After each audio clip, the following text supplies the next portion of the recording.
Bien, ahora vamos a mirar otro ejemplo, destacando, eso sí, o siendo eh, claro en que las variables tal vez no sean muy de todos nosotros, porque estamos hablando aquí de unas variables meteorológicas, pero lo quise mantener para guiarme perfectamente de todas las interpretaciones, por un lado, y segundo, pude haber cambiado esas variables por algunas de salud, que tenemos perfil de salud, o por el tema marketing, o por el tema administrativo, o por cualquier otro, financiero incluso, que me queda más fácil el financiero por los datos. Pero quise dejarlo así para que como ejercicio hagan la abstracción a sus propias variables de las que manejan su día a día y las puedan asimilar o asemejar a este ejemplo. El ejemplo dice que es de ozono.sa, es el archivo que tenemos, está también en las ayudas del SPS y obviamente los envío. Son 330 observaciones, 6 variables meteorológicas y se quiere predecir, obvio no, perdón, la concentración de ozono. Esto es lo que interesa en las regresiones. Voy a predecir algo. Entonces, en cualquiera de nuestras investigaciones, si yo digo voy a predecir tal cosa, estoy pensando en regresiones. Como mis datos, y vamos a ver enseguida, son todas cuantis, yo pensaría de una, y creo que casi que cualquiera, en una regresión lineal tradicional. Pero bueno, el interés del momento es predecir la concentración a partir de las variables restantes. Nos han dicho que otros investigadores, y nos dan una cita acá, son 12 y 13 es porque estáis en un superíndice, encontraron, entre otros, encontraron no linealidad entre estas variables, lo que dificulta los enfoques de regresión estándar. Entonces, ¿qué pasa si tenemos un archivo de este estilo y estas variables? Pensando que esto pueda ser favorabilidad por un producto si estoy en mercadeo, o puede ser el número de días de estancia si estoy en un tema salud, de hospitalización, o en un tema de notas si estoy en el área de salud, de educación, perdón. Puedo asemejarlo a cualquiera de mis variables. Y tengo otras, entre ellas está aquí la temperatura, porque estoy hablando de la capa de ozono, pues una es la temperatura. También tengo esta variable que es de días, y de días quiere decir que cada día se midió la capa de ozono. Entonces tendríamos 360 y punta de días, aunque aquí el dato son 300. Pero son estas variables cuantis, es lo que quiero destacar. Por lo tanto, me dicen, yo quiero predecir la capa de ozono. Ah, la quiere predecir. Listo, arranque que yo se lo hago. Y vamos por el tema tradicional, porque son todas cuantis. Entonces lo que hago es una regresión tradicional. Regresión lineal. ¿Por qué? Pues porque todas son cuantis. Entonces voy a pasar ozono como variable dependiente. Y voy a pasar estas de aquí. No voy a dejar la BH fuera. BH está muy amplia, muy grande. Bueno, dejémosla afuera. Paso estas como independientes. Estoy haciendo una regresión tradicional. Los datos se prestan según la teoría, que son cuantis. Y paso unas variables independientes. Vamos a hacerlo tradicional, estadísticos, y de paso estamos repasando otra vez la lineal. Voy a pedir los intervalos de confianza, que es muy útil. Voy a mirar el supuesto de Durbin-Watson, que es la correlación entre los residuos. Voy a dejarlo hasta ahí. Continúo. Gráficos, voy a hacer el Z residual en la Y, el Z predicho en X. Este gráfico se acostumbra a hacer para validar el supuesto de homogeneidad en los residuos también. Aquí estamos hablando de residuos, de residuos con los predichos. Voy a generar todos los gráficos. Este es un punto importante en las opciones de la regresión lineal tradicional, porque identifico cómo, si se cumple el supuesto de linealidad entre las variables independientes y la variable dependiente. Puedo pedir el histograma, pidámoslo, pero de los residuos estandarizados, mírenlo ahí. Estos son unos grafiquitos, bueno, pongamos ese también, no seamos amarretes hoy. Continúo. Puedo guardar estandarizados, pero como voy a mirar el histograma, tal vez de momento no grabo ninguno. Podría guardar los pronosticados, ¿no? Valores pronosticados, lo puedo hacer. Pero no es mi interés en este instante. Creo que con eso tenemos y le voy a aceptar.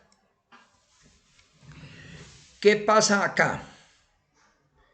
Vamos a mirar detalladamente acá los resultados.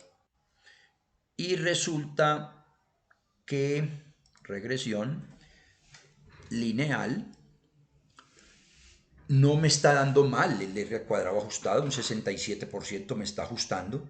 De aquí yo ya iría diciendo, bueno, va bueno mi trabajo que me contrataron porque hay un buen porcentaje de estimación, pero encuentro un primer detalle en Durbin-Watson. Durbin-Watson me dice, me informa sobre el supuesto de que los residuos son incorrelacionados. Lo que quiere decir es que una cosa no tiene que ver con la otra, o un residuo no está afectado por el anterior ni por el que sigue. Y si eso se cumple, pues mi modelo va apuntando a bueno. Porque en caso contrario es porque no he podido modelar bien. Hay algo más ahí. Entonces aquí ya me presenta un problema. Durbin-Watson debería estar entre menos 5 y 5 y menos 1,5, entre 1,5 y 2,5 para la mayoría. No está tan lejos, pero ahí hay un problema de entrada. El ANOVA me está diciendo que efectivamente esas variables sí aportan a explicar ozono estadísticamente hablando. Y los coeficientes en la regresión tradicional entonces me muestra los no estandarizados y los estandarizados. Los SIC, todos menores de 0.05. Entonces estoy diciendo que todas esas variables sí son explicadas bien, o mejor, cada una de ellas aporta de manera significativa a explicar la capa de ozono o el valor de ozono que tenemos. Sin embargo, observen detalles. AVI, lo que es de una altura o algo así, el beta está demasiado pequeño, 0.001, sin desviación del error. El intervalo de confianza está prácticamente no cambia, está es quieto. Entonces empieza uno a encontrar situaciones absurdas, completamente incoherentes, todo esto, ¿sí? Por estos resultados.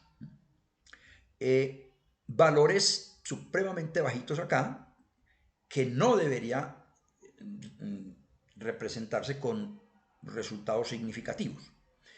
Esto ya me está diciendo a mí que mi modelo, pues no lo puede entregar, pero cualquier persona que conozca un poquito de este tema estadístico, pues va a decir, bueno, pero esto está muy anormal. ¿Cómo es que me van a un intervalo prácticamente, no cambió? Además, tan significativo y aquí un coeficiente casi prácticamente cero. Y si vamos a mirar los números de AVI, son valores grandes, mírenlos ahí, y muy cambiantes, ¿no?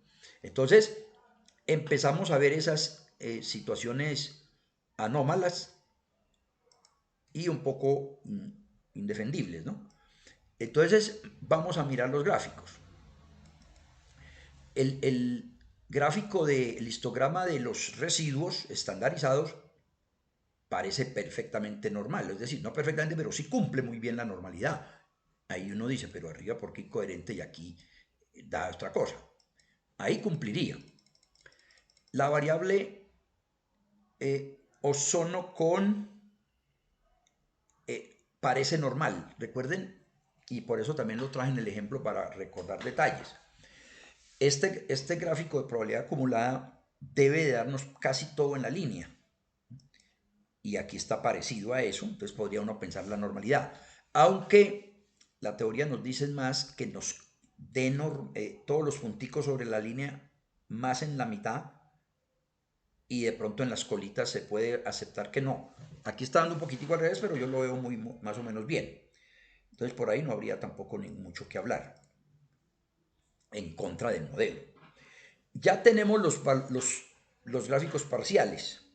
Entonces está la variable dependiente que insisto, puedo pensar en días de estancia, puedo pensar en facturación, cuánto se vendió o cuánto es el dinero que se captó, si es financiera, cualquier variable diferente.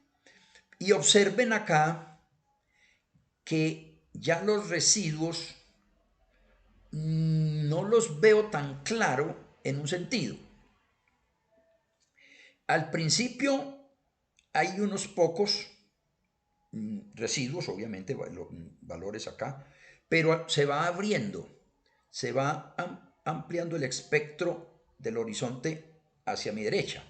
Eso implicaría que no se cumpliría supuesto de homogeneidad, por ejemplo, porque aquí está poquito, poquito, y luego se va ampliando, ampliando, ampliando y dispersando. Aquí yo diría no se cumple el supuesto de homogeneidad, porque no nos está dando como una especie de cono. Entonces ahí ya habría un supuesto que falla, aparte del Durbin. Y ya empezamos a mirar los gráficos parciales. El de Avi con ozono, observen el cerito aquí, no porque sea el cero, porque aquí esto no es un residual, aquí puede haber cualquier otra cosa, pero no marcan tendencia, se ven como en un plano. Entonces uno pensaría que esta variable no está tan significativa aquí, porque no marca, no hay una cosa para arriba ni para abajo, sino eh, en un horizonte. Entonces ahí no vería esa relación. Este otro que es con GDP, tal vez se ve un poquitico más, pero tampoco es muy marcado. Están muchos alrededor del cerito y aquí se ve. Para diferenciar cómo se debería de dar, tenemos esta otra. Bueno, esta no. Esta de BIS definitivamente tampoco marca tendencia. Es que ahí se ve. Aquí no hay nada que sube ni nada que baja. Está todo en un plano. Entonces tampoco me sirve. Este sería un esquema o una figura que nos llevaría a decir, sí señor, ahí hay una relación lineal, porque está empezando acá y va subiendo, subiendo, ese montoncito de nube va subiendo. Entonces, esta podría pensarse en que sí nos dio temperaturas esta, más las otras no. Entonces hay varias que no nos satisfacen, esta otra tampoco nos cumple, estas son con días.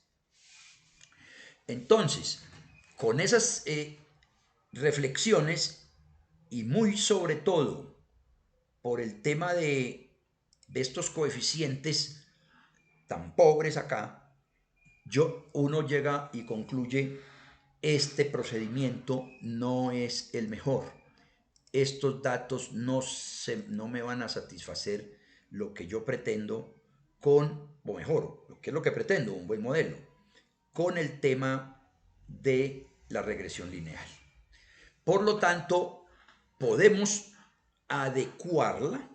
Es claro que podríamos ensayar con un curvilíneo o cualquier otra cosa, pero para el caso vamos a usar la categórica. Pero entonces tengo que convertir esto en categorías. Esa es la situación que vamos a empezar a reflexionar ahora con el, el tema de mirar el ejemplo que se tiene planteado con estos datos. Entonces eso sí lo vamos a hacer ahora en el nuevo video, tratando de mostrar cómo lo hacemos y así nos queda más clarito. Dejamos